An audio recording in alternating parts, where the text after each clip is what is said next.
जब लग गुरु मिले न सांचा, तब लग गुरु करो 10 पांचा। क्या गुरु बदल सकते हैं? क्या गुरु बदलने से पाप लगता है? अध्यात्म के इस मैदान में आखिर सही गुरु कौन है? गीता जी में वर्णित तत्वदर्शी संत कौन है? इन सभी प्रश्नों के उत्तर जानने के लिए अवश्य सुनिए जगत गुरु तत्वदर्शी संत रामपाल जी महाराज के मंगल प्रवचन। बोलो सतगुरुदेव की जय। बंदी छोड़ कबीर परमेश्वर जी की जय। बंदी छोड़ गरीबदास जी महाराज जी की जय। स्वामी रामदेवानंद जी गुरु महाराज जी की जय।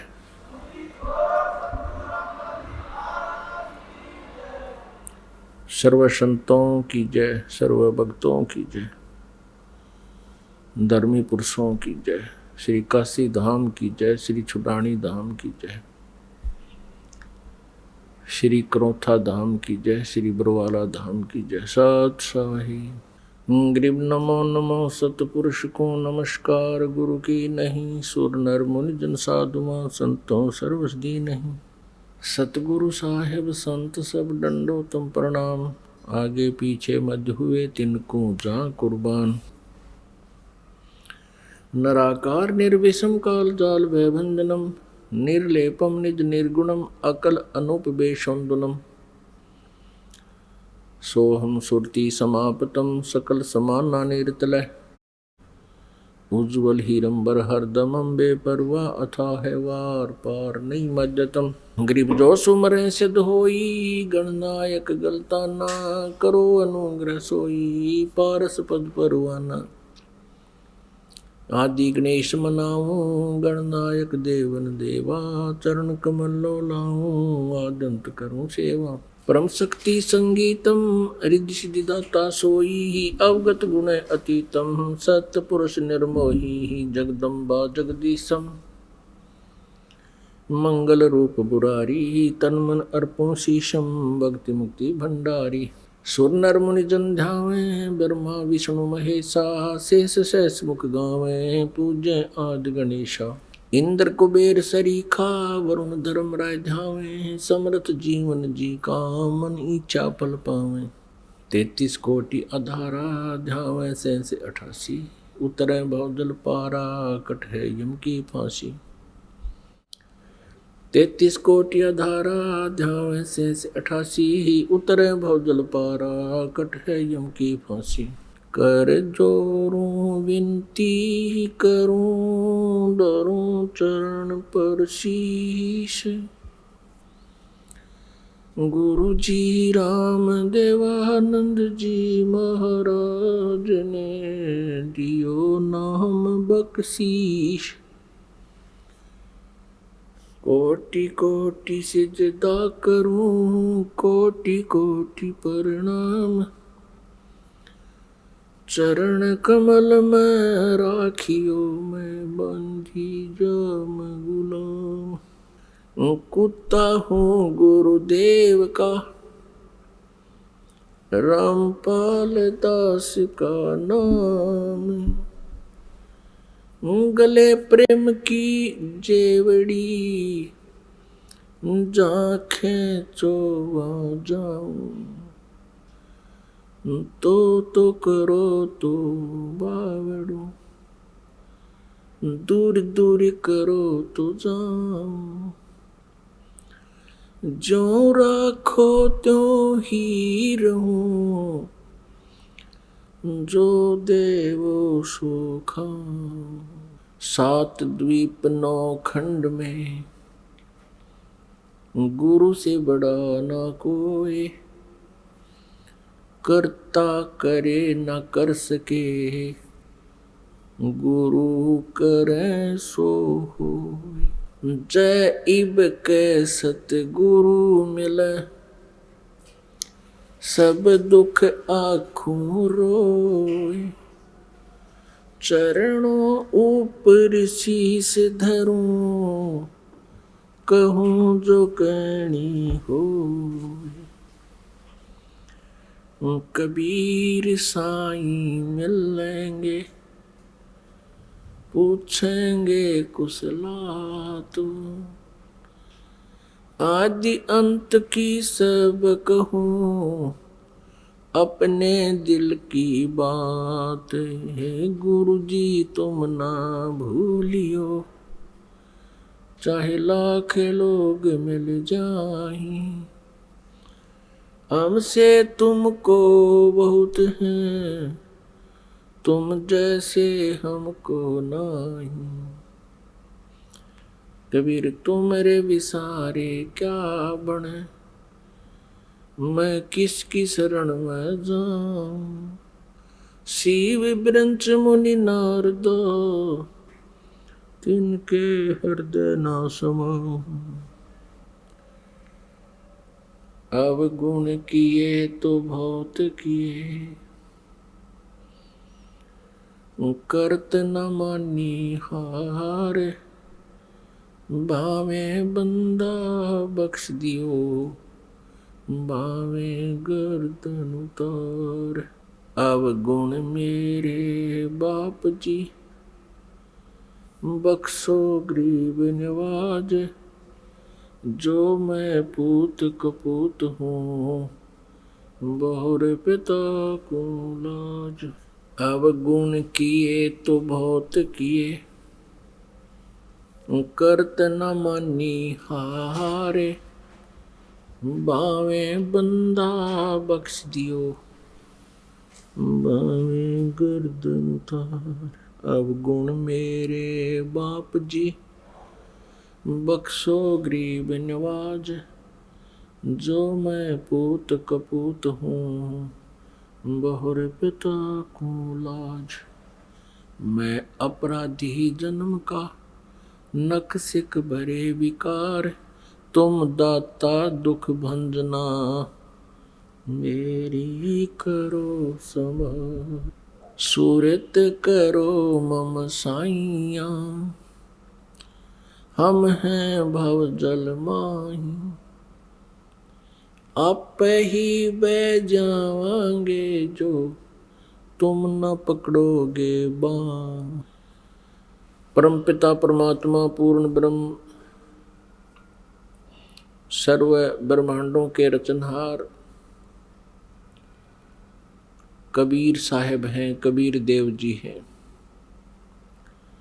वो हम सभी आत्माओं के जनक हैं, वही हमारे पिता हैं। इसी परमेश्वर में वो सभी गुण हैं। त्वमेव माता च पिता, त्वमेव बंधु च सखा, त्वमेव विद्या च द्रविण, त्वमेव सर्व मम देव देव। ये सर्व देव देव यही परमात्मा है जो सभी भगवानों का भगवान है, सबका मालिक है। अब प्रथम बार कोई श्रद्धालु ये वचन सुनता है कि कबीर देव, कबीर साहब पूर्ण परमात्मा है, परम अक्षर ब्रह्म है, सभी ब्रह्मांडों के रचयिता हैं, तो ये बात, ये वचन कुनीन की तरह जीवा पर रखे नहीं जाते।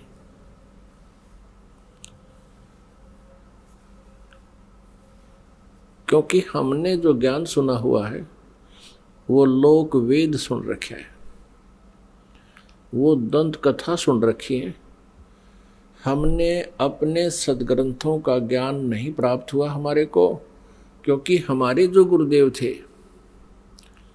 हिंदू धर्म के, जो आचार्य थे, गुरु थे, मंडलेश्वर थे, ये तत्व ज्ञानहीन थे। ये सभी ऋषि महर्षि ये तत्व ज्ञानहीन थे। इनको कोई अध्यात्म ज्ञान नहीं था, जिस कारण से हमने परमात्मा की पहचान नहीं हुई और लोक वेद के आधार से जिस भी किसी देव को पूर्ण परमात्मा कहा गया उसको हमने सत्य मान लिया। क्योंकि जो आचार्य होते थे, हिंदू धर्म के गुरु होते थे, वो संस्कृत भाषा के ज्ञाता होते थे और हमारे सभी सद्ग्रंथ संस्कृत भाषा के अंदर ही लिपिबद्ध हैं। अब बाद में अनुवाद कर दिया गया हिंदी में या अन्य किसी भी लैंग्वेज में, वो बाद की बातें हैं।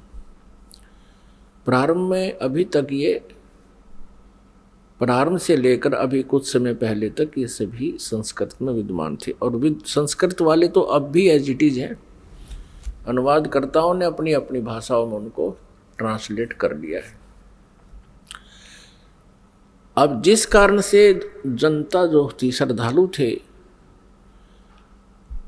वो उन गुरुओं पर, आचार्यों पर, मंडलेश्वरों पर विश्वास करते रहे कि ये संस्कृत के ज्ञाता हैं, संस्कृत बहुत अच्छी धारावाहिक बोल लेते हैं और सभी सद्ग्रंथ भी हमारे संस्कृत भाषा में लिखे हैं।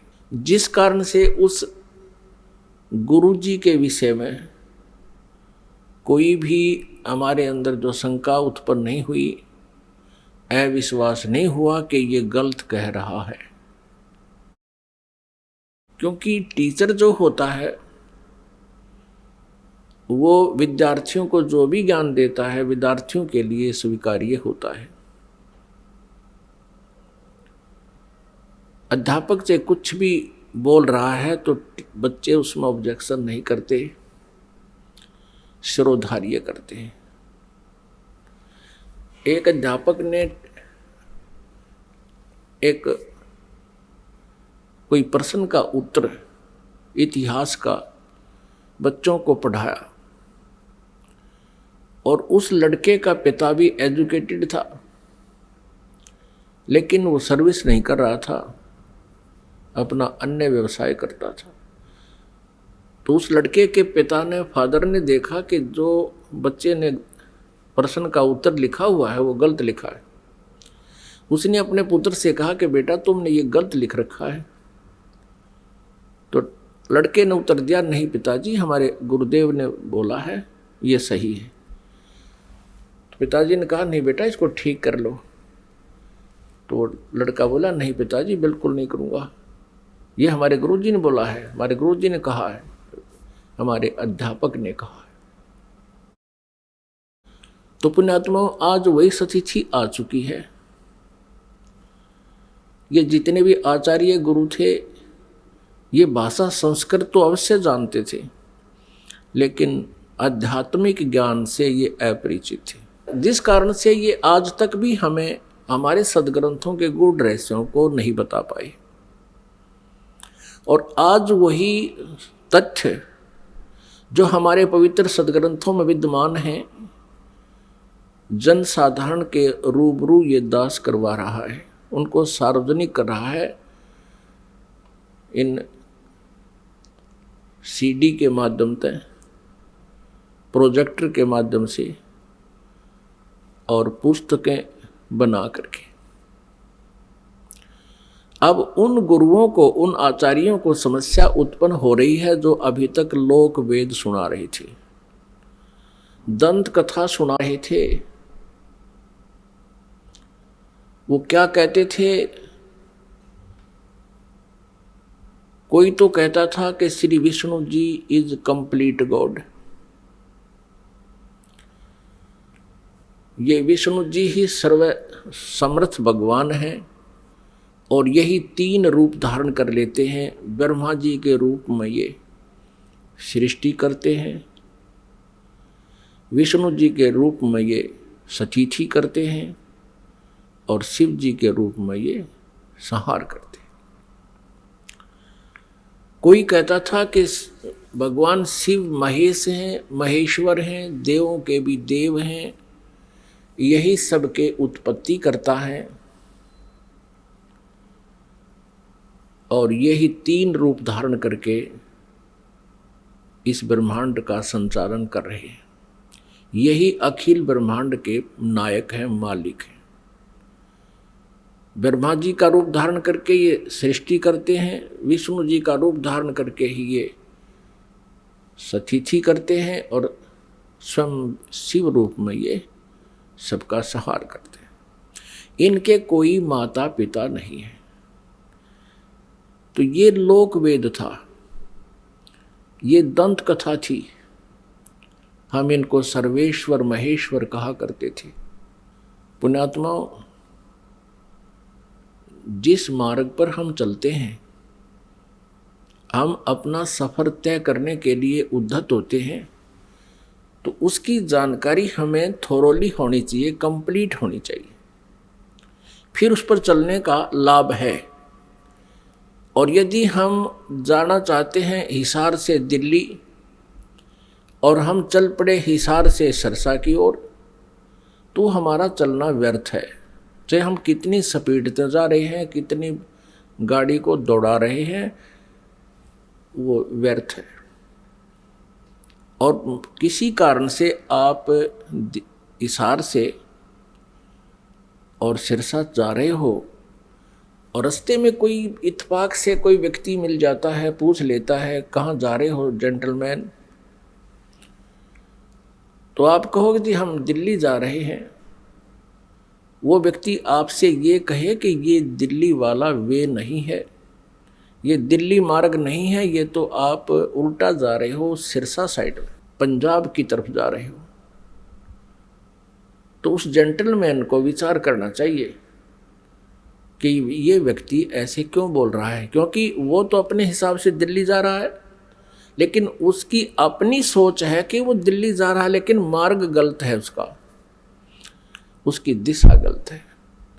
तो उस जेंटलमैन को, उस भद्र पुरुष को चाहिए वेरीफाई करे। और वेरीफाई करने का सबसे इजी तरीका ये है, या तो किसी और व्यक्ति से पूछे और वो भी यही कह रहा है और आपका नहीं यकीन हो रहा, तो फिर मैप देखे, मैप अपना मानचित्र देखे और पूछे मैं कहाँ खड़ा हूँ, तो वो लिखा है शहर का नाम कि आप यहाँ सिरसा आ चुके हो, सिरसा से 10 किलोमीटर दूर खड़े हो। तो फिर मानचित्र भी यही बता रहा है और सामने वाला जो भद्र पुरुष आपको बताना चाहता है कि आपकी दिशा गलत है। तो फिर क्या करना चाहिए? उस समझदार व्यक्ति होगा तो तुरंत मुड़ जाएगा। वो ये ना देखेगा मैंने इतना सफ़र तय कर लिया, अब मेरा क्या बनेगा इतने सफ़र का। वो तुरंत मुड़ जाएगा और उस भूल को सुधारेगा। ठीक इसी प्रकार जो भक्तात्मा गलत साधना कर रहे हैं वो कुमार्ग पर जा रहे हैं। जिन पुण्यात्माओं को ये ज्ञान गलत प्राप्त है वो कुमार्ग पर जा रहे हैं। परमात्मा पाने वाला वो मार्ग नहीं है। और आपको अब ये दास कह रहा है कि आप गलत मार्ग पर जा रहे हो, इससे वापस हो जाओ। और आप चले गए हो 50-60 किलोमीटर दूर कुमार्ग पर, और वहाँ आपको पता चलता है कि आप गलत आ गए, तो आपकी समझदारी है कि तुरंत वापस हो जाना चाहिए।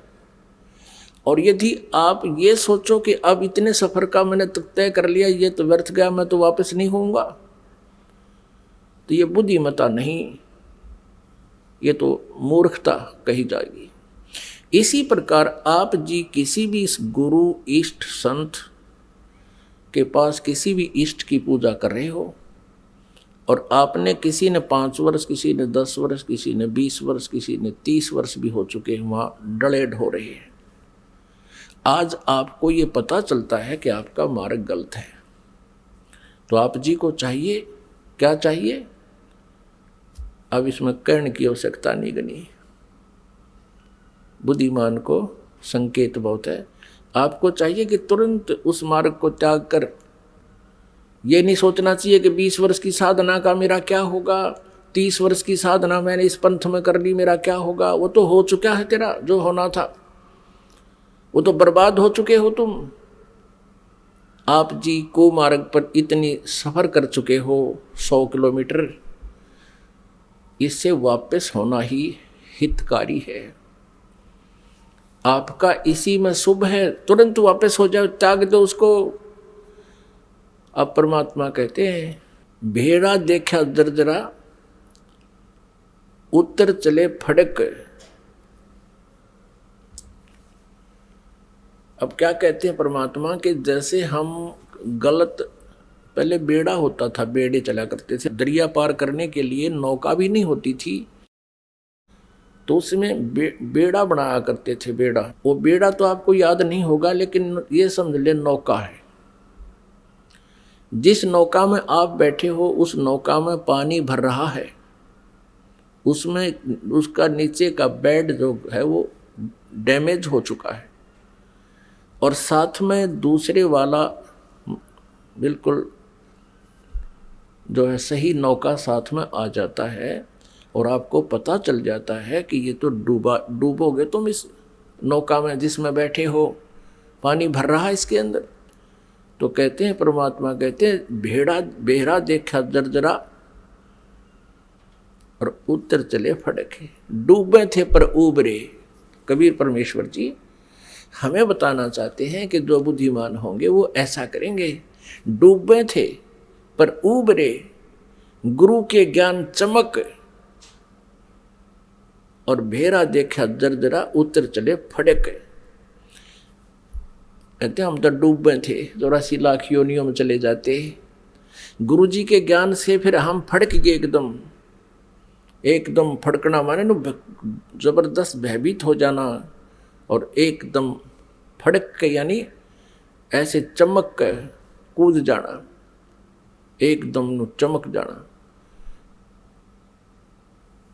मतलब सेकंड का विचार भी नहीं करने का समय है। डूब रहा है तो एकदम दूसरा साथ में खड़ा है, अच्छा स्थान है, तो उस पर चमक एकदम कूद जाना, उसको कहते हैं डूबे थे पर उबरे।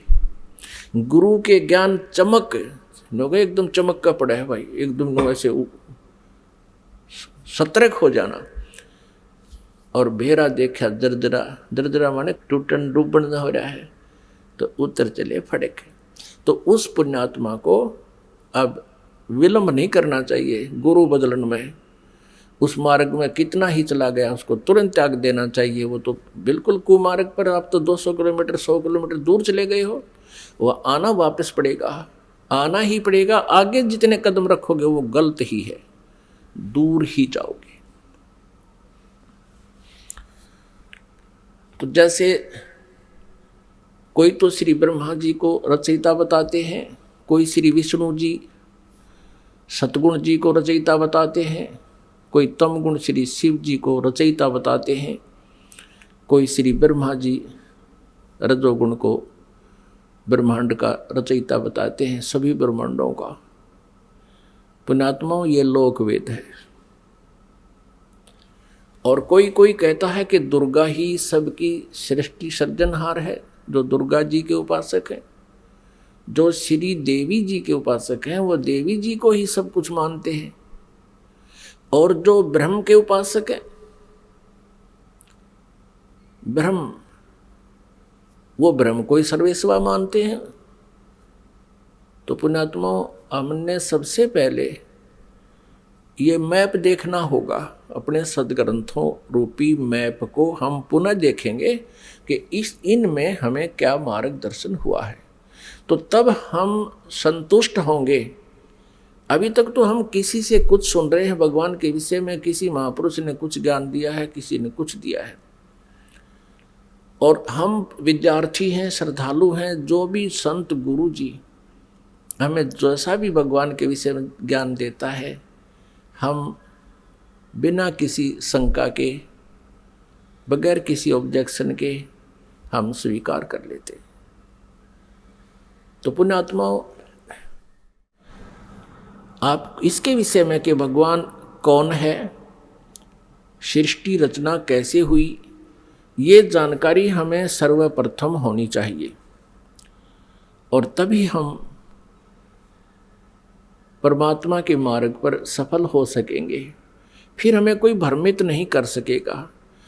श्रीमद् भगवत गीता अध्याय नंबर 16 के श्लोक नंबर 23 में कहा है कि शास्त्र विधि को त्याग कर जो मनमाना आचरण करते हैं, यानी मनमानी पूजाएं करते हैं, मनमाने साधनाएं करते हैं, जो शास्त्रों में विद्यमान नहीं है, जो ज्ञान और उसका समाधान,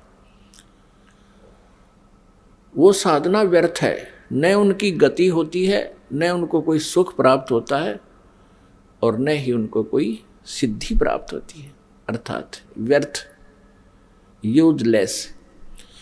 फिर तुरंत ही 24वें श्लोक में 16वें अध्याय में कहा है गीता जी में कि इससे तेरे लिए अर्जुन कर्तव्य और अकर्तव्य की व्यवस्था में, कर्तव्य मीन जो भक्ति कर्म हमने करने चाहिए और जो ना करने चाहिए, जो त्यागने चाहिए और जो ग्रहण करने चाहिए, उनके लिए सदग्रंथ ही प्रमाण है।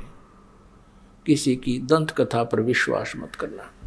फिर गीता जी अध्याय नंबर 2 के श्लोक नंबर 53 में कहा कि अर्जुन, जिस समय तेरी बुद्धि भिन्न भिन्न प्रकार के भ्रमित करने वाले ज्ञानों से, वचनों से हटकर केवल एक तत्व ज्ञान पर, परमात्म ज्ञान पर स्थिर हो जाएगी, तब तू योग को प्राप्त होगा, तब तो तू भक्त बनेगा, तब तो तेरी भक्ति प्रारंभ होगी। जब तू एक ज्ञान पर, शास्त्र अनुकूल ज्ञान पर तू स्थिर हो जाएगी तेरी बुद्धि, फिर तू डगमग ना हो करके सीधे सुमार्ग पर चल पड़ेगा। फिर जितने भी कदम इस भक्ति सफर में रखेगा वो तेरे शुभ होंगे, लाभदायक होंगे। अब सृष्टि रचना के बारे में बहुत से असमंजस हैं। जैसे जैन धर्म के व्यक्ति, श्रद्धालु, आचार्य, मुनि, वो कहते हैं कि इस सृष्टि का कोई रचयिता नहीं, कोई इसका संहार करता नहीं, अनादि है, अपने आप बनती है, अपने आप ये चलती है। ऐसा ही नहीं, और भी बहुत से श्रद्धालु हैं। कोई कहते हैं विष्णु जी ने इसकी रचना की है, जैसे अब पीछे हम बता चुके हैं। इसके विषय में आप जी को विशेष डिटेल से बताएंगे। परमेश्वर कबीर देव जी का जो प्रसंग चला था कि ये पूर्ण परमात्मा है, पूर्ण ब्रह्म है, कंप्लीट गॉड है, ये विश्वास आप जी को नहीं हो सकता जब तक हम इनके गुणों से परिचित नहीं होंगे। और गुण कहाँ होते हैं? उनके जीवनी में, उनके इतिहास में लिखे होते हैं। जैसे विष्णु जी, श्री शिव जी, श्री विष्णु जी, श्री ब्रह्मा जी, इनकी जानकारी भी इनकी जीवनी में, इनके इतिहास में लिखी है, पुराणों में। और परमेश्वर कबीर जी की महिमा सूक्ष्म वेद में लिखी है, सूक्ष्म वेद में। आदि शंकराचार्य जी के इतिहास में दास ने पढ़ा, उन्होंने भी सूक्ष्म वेद का समर्थन किया है। आदि शंकराचार्य ने कहा है कि 4 वेद, ऋग्वेद, यजुर्वेद, सामवेद और अथर्ववेद, ये तो अवेलेबल हैं, लेकिन सूक्ष्म वेद वो 5वां है। उसके विषय में उन्होंने कहा कि वो कैलाश पर्वत पे है। अब कारण क्या है कि 5वें वेद को इस काल ने, ब्रह्म ने नष्ट कर दिया, सूक्ष्म वेद को। उस सूक्ष्म वेद को देने के लिए परमेश्वर स्वयं यहाँ आते हैं, अपने सतलोक से चलकर, मुक्ति धाम से, सनातन परम धाम से गति करके यहाँ आते। उस छुपे हुए ज्ञान को जो काल भगवान ने, ब्रह्म भगवान ने नष्ट कर दिया, यानी छुपा रखा है, वो किसी तक नहीं आने देता। तो उस 5वें वेद को परमात्मा बताने के लिए आते हैं। उस 5वें वेद में लिखा है, और उस वेद को, उस ज्ञान को परमात्मा ने 600 वर्ष पहले अपने मुखारविंद से, अपने मुख कमल से बोला था। इसलिए गीता जी अध्याय नंबर 4 के श्लोक नंबर 32 में कहा है कि अर्जुन, गीता जी अध्याय नंबर 4 के श्लोक नंबर 25 से लेकर 31 तक बताया गया है, कोई देवताओं की पूजा करता है, कोई स्वाध्याय ही करता है, कोई तीक्ष्ण अहिंसावादी व्रतों पर ही आधारित है, कोई प्राणायाम आदि करके ही अपनी साधना को सफल मानता है। ये इस आध्यात्मिक ज्ञान का, धार्मिक यज्ञों का, यज्ञ माने अनुष्ठानों का विस्तार से विवरण 4थे अध्याय के 32वें श्लोक में कहा है कि वो सच्चिदानंद घन ब्रह्म की वाणी में विस्तार से कहा गया है। यहाँ अनुवादकर्ताओं ने श्रीमद् भगवत गीता अध्याय 4 श्लोक 32 में अनुवादकर्ताओं ने ज्ञान न होने से अनर्थ कर दिया। उसमें लिखा ब्रह्मण मुखे, मूल पाठ में ब्रह्मण मुखे लिखा है, अनुवादकर्ताओं ने लिख दिया ब्रह्मण मुखे का अर्थ लिख दिया वेद की वाणी में। वो गलत लिख दिया, वो गलत अनुवाद किया है। ब्रह्मण मुखे माने सच्चिदानंद घन ब्रह्म की वाणी में, जो अपने मुख से, मुखे माने अपने मुख से मालिक ने जो बोली है, उस मुख से बोली हुई वाणी में विस्तार से कहे गए हैं, और वो है कबीर वाणी। ब्रह्मणे का अर्थ यहाँ इन्होंने गलत कर दिया, वेद लिख दिया। और गीता जी अध्याय नंबर 17 के श्लोक नंबर 23 में ओम तत्सत इति निर्देश है ब्रह्मण त्रिविद समर्थ है, वहाँ ब्रह्मणे का अर्थ इन्होंने ठीक किया है, क्योंकि वहाँ विचलित नहीं हुए। ये सच्चिदानंद घन ब्रह्म लिखा है ब्रह्मणे का अर्थ, तो यहाँ चौथे अध्याय के 32वें श्लोक में भी ब्रह्मणे का अर्थ लिखना पड़ेगा सच्चिदानंद घन ब्रह्म की वाणी में विस्तार से कही गई। फिर चौथे अध्याय के 34वें श्लोक में कहा कि वो तत्व ज्ञान है जो 5वें वेद में लिखा है, सूक्ष्म वेद में लिखा है। उस तत्व ज्ञान को तू तत्वदर्शी संतों के पास जाकर समझ, उनको दंडवत प्रणाम करने से, कपट छोड़ के विनम्र भाव से प्रसन्न करने से वो तत्वदर्शी संत तुझे उस परमात्म तत्व का ज्ञान कराएंगे। इससे ये भी सिद्ध हो गया कि गीता ज्ञानदाता उस 5वें वेद से परिचित नहीं है, इसलिए उसने ऑप्शन छोड़ दिया कि आप उस ज्ञान को तो तत्वदर्शी संतों से समझो। तो परमेश्वर कबीर देव जी स्वयं आते हैं वो पूर्ण ब्रह्म तत्वदर्शी संत की भूमिका करने के लिए। उन्होंने 600 वर्ष पहले, क्योंकि परमेश्वर कबीर जी सन 1398 में यानी संवत 1455 विक्रमी संवत 1455 जून यानी ज्येष्ठ की पूर्णमासी को एक शिशु रूप धारण करके कमल के फूल पर विराजमान हुए थे काशी शहर में लहर तारा तालाब में। फिर लीला करते हुए बड़े हुए, उनको एक नीरू नीमा नाम के जुलाहा उठा ले गए थे। उसी व्यवसाय में मालिक रहने के कारण वो परमेश्वर जुलाहा धारण कहाए। उन्होंने 600 वर्ष पहले अपने उस सूक्ष्म वेद में लिखा है, बताया है, उसको ये दास अब अपने शब्दों में परमात्मा के ज्ञान को आप तक पहुंचाना चाहेगा। परमेश्वर ने बताया है कि सबसे पहले केवल अकेले पूर्ण परमात्मा थे, कबीर देव थे। वो अनामय लोक में रहते थे, अनामय, और परमात्मा अकेले थे। उसके बाद परमेश्वर ने अन्य 3 लोकों की और रचना की।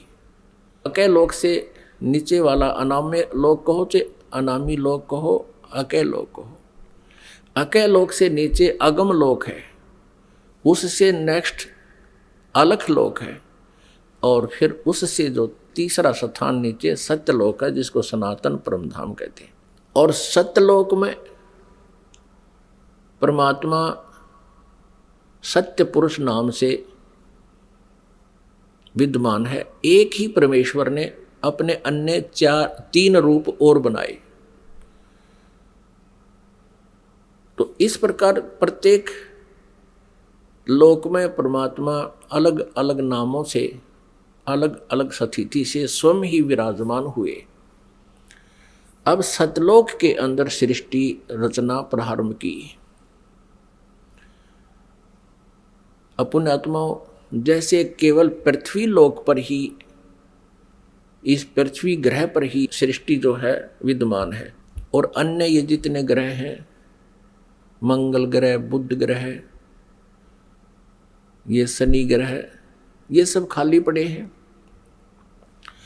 इसी प्रकार सतलोक के अंदर परमात्मा सत्य पुरुष कबीर देव जी, जिसको परम अक्षर ब्रह्म भी कहते हैं, उन्होंने वहाँ सतलोक में रचना शुरू की। एक वचन से 16 द्वीप बना दिए, 16 द्वीप, और फिर एक एक वचन से एक एक पुत्र की उत्पत्ति कर दी। उन 16 पुत्रों को प्रत्येक द्वीप में रहने का आदेश दे दिया और अपने उन 16 पुत्रों में से एक पुत्र का नाम अचिंत है। अचिंत से कहा कुछ समय के उपरांत आगे सृष्टि रचना करो। परमात्मा ये दिखाना चाहते थे उन पुत्रों को कि समर्थ के बिना कोई भी प्रयत्न करता है वो सफल नहीं होता। कहते हैं ना, जिसका काम उसी को साजे और करे तो मूर्ख बाजे। अचिंत ने अपने वचन से एक व्यक्ति उत्पन्न किया, उसका नाम रखा अक्षर पुरुष।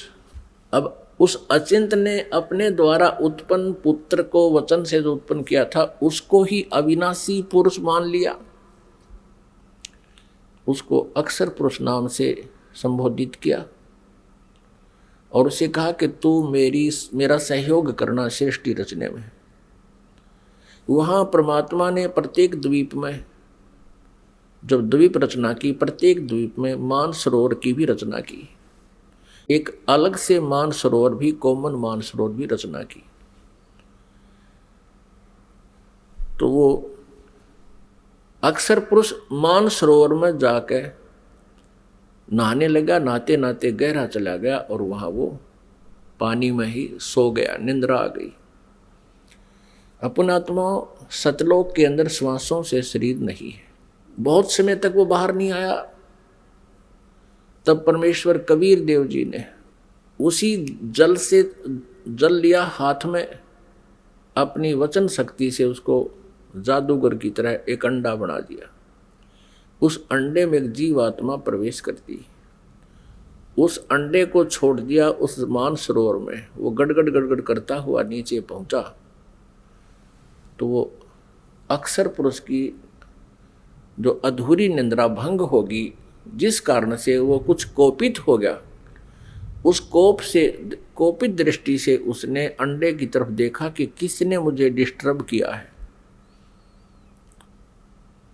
उस कोप से वो अंडा फट गया, अंडा 2 भाग हो गया, उसमें से ये ब्रह्म निकला।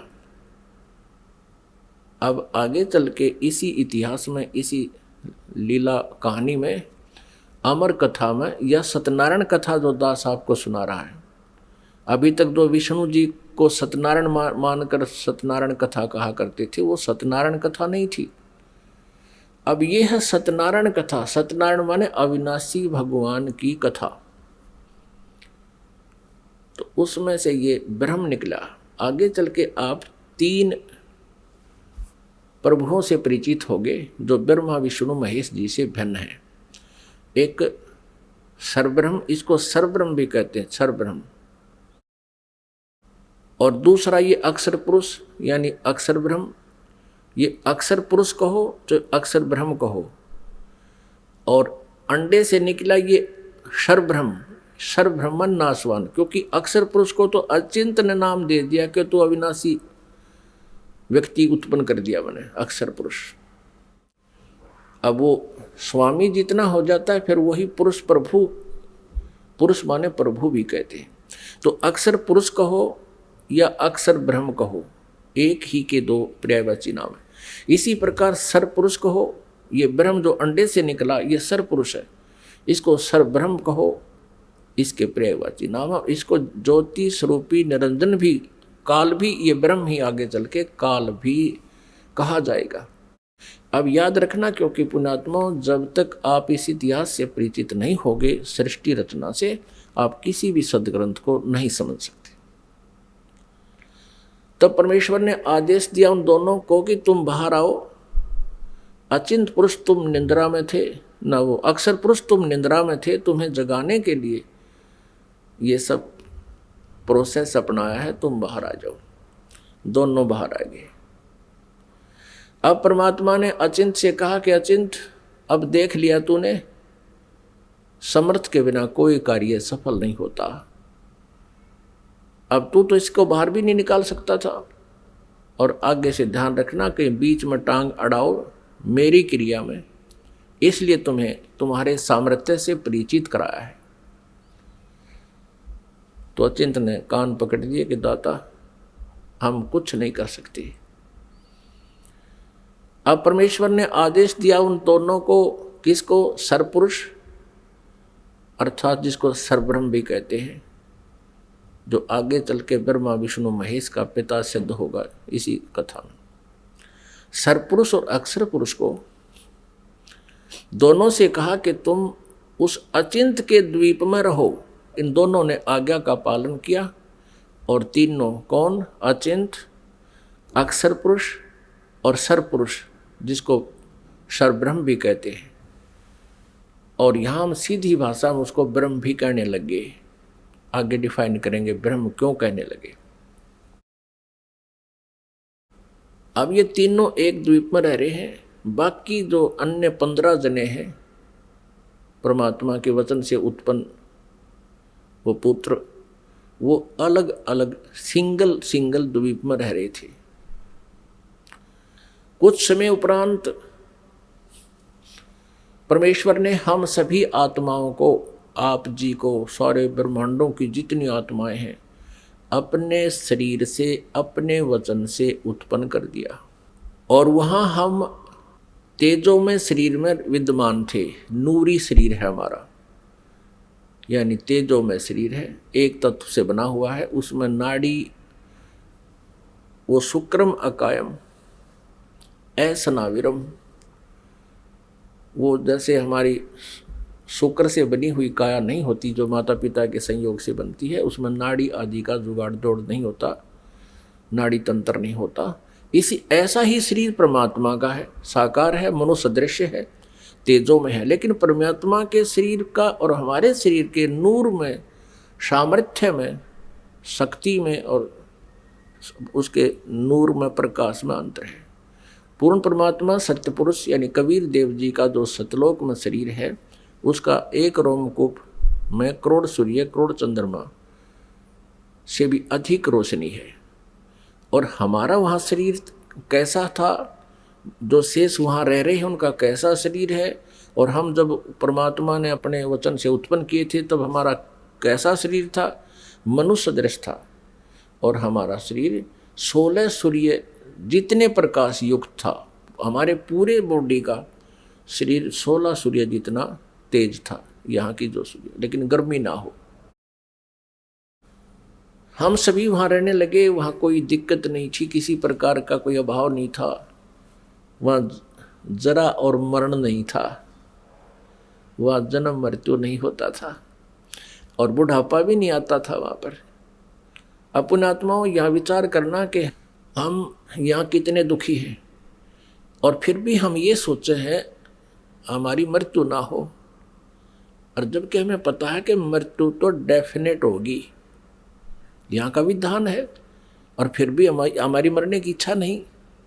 कारण क्या है कि हम ऐसे लोक में रहा करते थे जहाँ मृत्यु नहीं होती थी, जिस कारण से हमें ये मरना अच्छा नहीं लगता।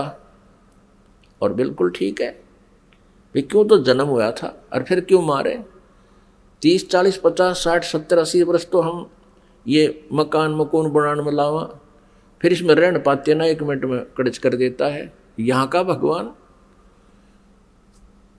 तो वहाँ जरा और मरण नहीं था। जरा माने बुढ़ापा। अब कोई भी बूढ़ा होना पसंद नहीं करता, सबने सोचा मैं युवा दिखूं। और ये बड़े बड़े नेता तो सर्जरी करा कर मेकअप करना चाहें, कब तक करोगे? 10 साल पाछे फिर फ्यूज होगे। तो कहने का भाव ये है कि हमारी नेचर है ऐसी कि हम युवा दिखें, लेकिन यहाँ तो बनावटी आर्टिफिशियल है सारा, और वहाँ ओरिजिनल था। तो हम वहाँ ऐसे रहते थे। कुछ दिनों के उपरांत को, यानी दिन नहीं है वहाँ पर, क्योंकि दिन हम वैसे बोल देते हैं। वहाँ दिन रात नहीं होती, तेजों में, प्रकाश में वो लोक है, प्रकाश में सब आत्माएं हैं, प्रकाश में परमात्मा है। वहाँ सूर्य उदय और अस्त नहीं होता। तो वहाँ कुछ समय के उपरांत इस ज्योति निरंजन, जिसको सरपुरुष कहा है, जिसको सरब्रह्म कहते हैं, जो गीता जी में अपने आप को कहता मैं काल हूँ, वो ब्रह्म है जो श्री कृष्ण जी के शरीर में प्रवेश करके बोल रहा है। आगे इतिहास बताएंगे आपको, पूरा डिटेल देंगे। इसको धैर्यपूर्वक सुनना, इस कथा को, क्योंकि ये पहली बार जो सुनता है उसको ऊट पटांग सी लगती है, लेकिन कुछ समय के बाद प्रमाण जब देखोगे आपको स्वीकार करना पड़ेगा और होगी स्वीकार्य। कुछ समय उपरांत इस सरपुरुष में एक खरपतवार उत्पन्न हुआ, खुरापात उत्पन्न हुआ। इसने सोचा कि हम 3 जने तो एक द्वीप में और हमारे अन्य भाई एक एक द्वीप में रह रहे हैं, तो वहां ये विधान का पता चला कि तप से राज्य प्राप्त होता है। उसने खड़ा होकर के एक पैर पर तप किया और 70 युग, यहाँ के 70 युग तक तप किया।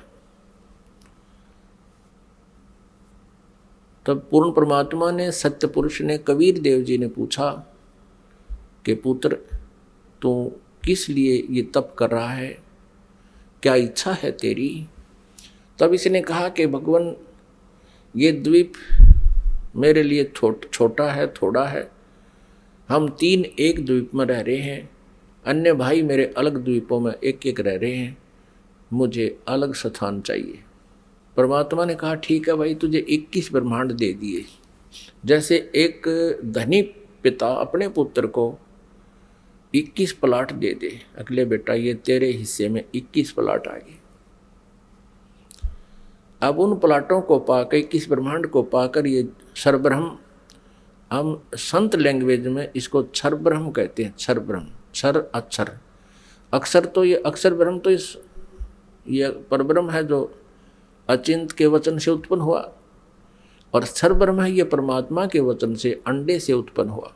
ये क्षर ब्रह्म जो है 21 ब्रह्मांडों में, कभी उसमें जा कभी उसमें सैर सपट्टे करे, देख रहा है इनको। फिर मन में इसने सोचा कि इनमें कुछ कंस्ट्रक्शन होनी चाहिए। इस उद्देश्य से इसने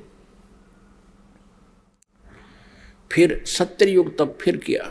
तब परमेश्वर ने पूछा भी अब क्या चाहता है? प्लाट तेरे को दे दिए, 21 ब्रह्मांड दे दिए।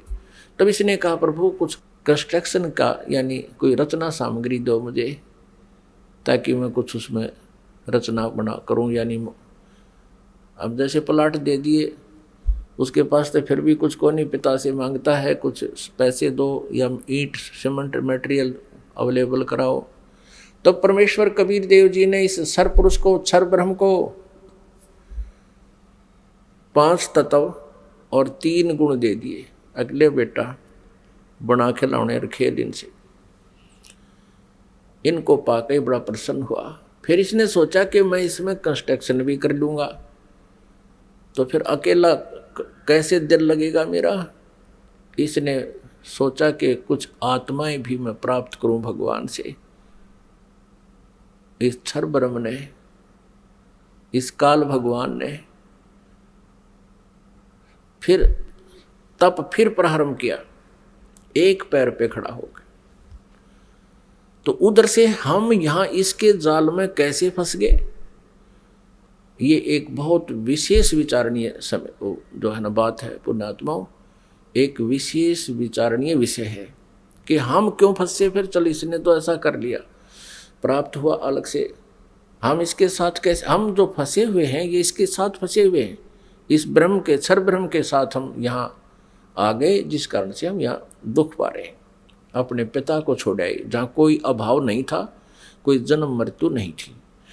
तो हम कैसे फंसे कि हम वहाँ देख रहे थे इसके तप को, और जब ये खड़ा होकर तप कर रहा था, एक पैर पे खड़ा होकर, हम सभी इस पर आसक्त हो गए, इतने आसक्त हो गए। ओहो देख कितने दिन से एक पैर पे खड़ा है, कभी इस पैर को कर लेता है, कभी उस पैर पे खड़ा हो जाता है, और ऐसे करके खड़ा है कभी। तो हम इसकी इन अदाओं से इतने प्रभावित हो गए, हम अपने भगवान से भी दिल हटा बैठे। जो हमें सर्व सुख दे रहा था, सब सुविधाएं उपलब्ध करा रहा था, हम उससे हटकर इसके ऊपर आसक्त हो गए। तो पुण्यात्माओं, यही बीमारी, यही स्वभाव आप और हम सभी को वहाँ से लगी थी। जैसे यहाँ के हीरो और हीरोइन, अभिनेता अभिनेत्री अपने पेट के लिए, रोजी रोटी के लिए एक्टिंग करते हैं, अदाएं करते हैं, उछल कूद करते हैं, और ये युवा वर्ग बच्चे उनको देखकर इतने आसक्त हो जाते हैं, पूछो मत। और यदि कोई हीरो या हीरोइन यानी कोई अभिनेता या अभिनेत्री यहाँ बरवाला में आ जा या हिसार में आ जावे, फिर देखो इन बच्चों के, कॉलेज वालों के, जवान बच्चों की वहाँ कैसे भीड़ उमड़ कर जाती है, और कम से कम 200, 300, 400 फुट से दूर खड़े खड़े देखते हैं कि देखो वो खड़ा, वो है वो फलाना नेता अभिनेता, वो खड़ी, वो है फलानी अभिनेत्री। अब वो तो अपने पेट के लिए कर रहा है सारे काम, और वो बच्चे बेमतलब वहाँ जा रहे हैं उसको देखने के लिए। लेना एक न देने दो, क्या देगा उनको वो, और धक्के खा के सामने भूखे अपने वापस आ जाते हैं। ठीक इसी प्रकार हम इस काल पर आसक्त हो गए और भगवान से हमारा हृदय हट गया। परमेश्वर कबीर देव जी ने बहुत बार आकाशवाणी की कि कोई भी इस ज्योत निरंजन के इस ड्रामे को मत देखे, इस पे प्रभावित ना हो, आप अपना मालिक में ध्यान रखो। लेकिन हम ऊपर से तो सावधान हो गए, जैसे हम बिल्कुल इसको नहीं चाहते, लेकिन अंदर से कसक नहीं गई। वो तो अंतर्यामी है परमात्मा। तो उस समय परमात्मा के बार बार कहने पर भी हम इस काल से अपना मन नहीं हटा सके, अपनी आत्मा को नहीं हटा सके, और अंदर से इसमें चाह बनी रही। अब इसने तीसरी बार जब तप शुरू किया, इसने परमेश्वर से चाहा कि मैं कुछ आत्मा प्राप्त करूं।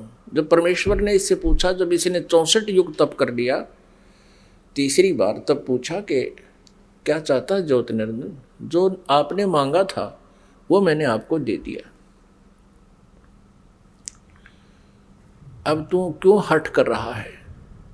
तब इसने कहा, ज्योति निरंजन ने यानी क्षर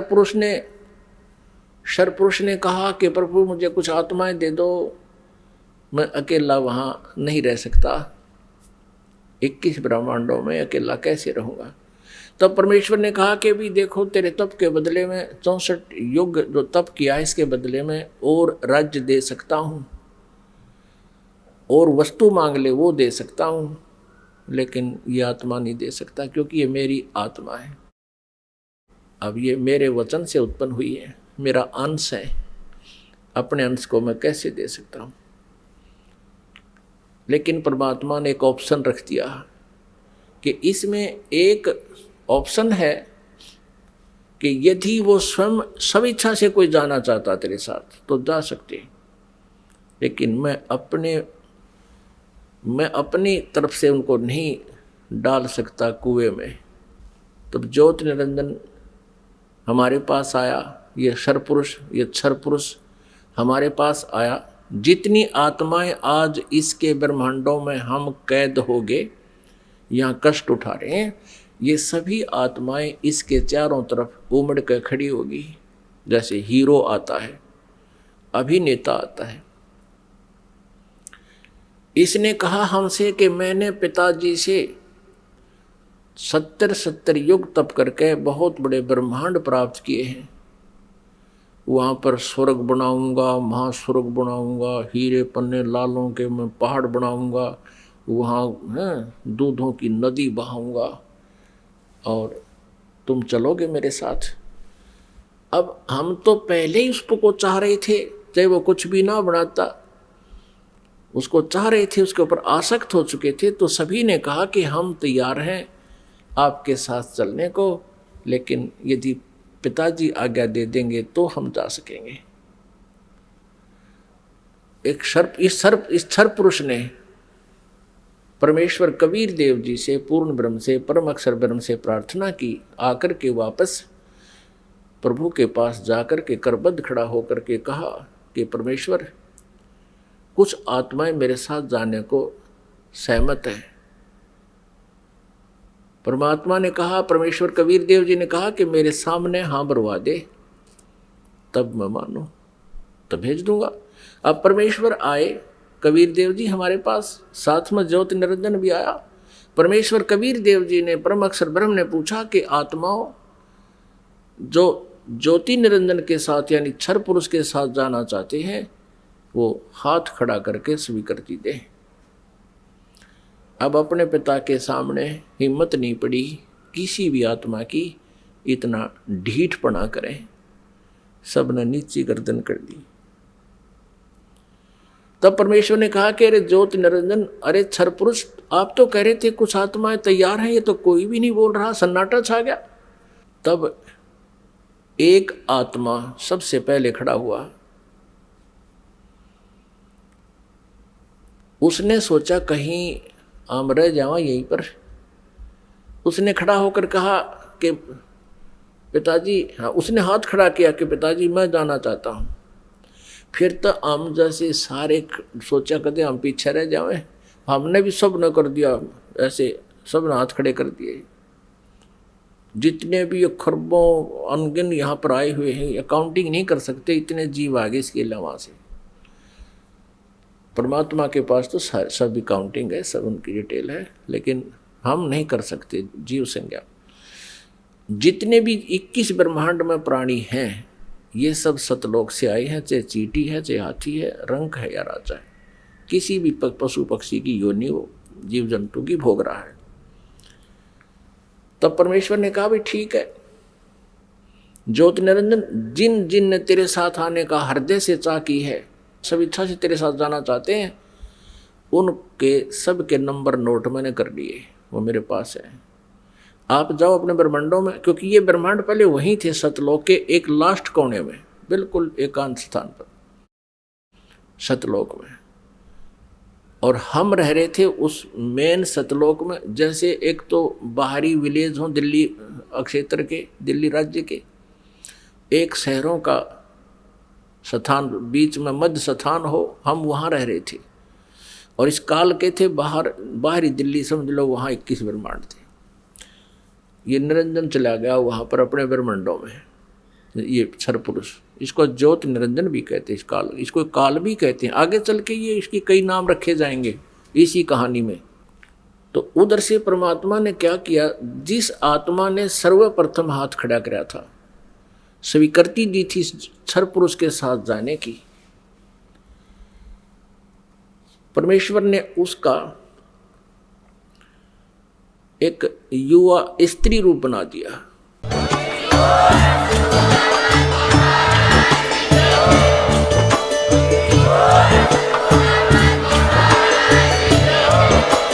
आप सुन रहे थे जगत गुरु तत्वदर्शी संत रामपाल जी महाराज जी के मंगल प्रवचन। अधिक जानकारी के लिए विजिट कीजिए हमारी वेबसाइट www.jagatgururampalji.org। संत रामपाल जी महाराज जी के शुभ आशीर्वाद से पूरे विश्व भर में 500 से भी ज्यादा नाम दीक्षा केंद्र हैं, जिन पर संत रामपाल जी महाराज जी द्वारा ऑनलाइन निशुल्क नाम दीक्षा दी जा रही है। अपने नजदीकी नाम दीक्षा केंद्र का पता करने के लिए संपर्क करें 8222880541।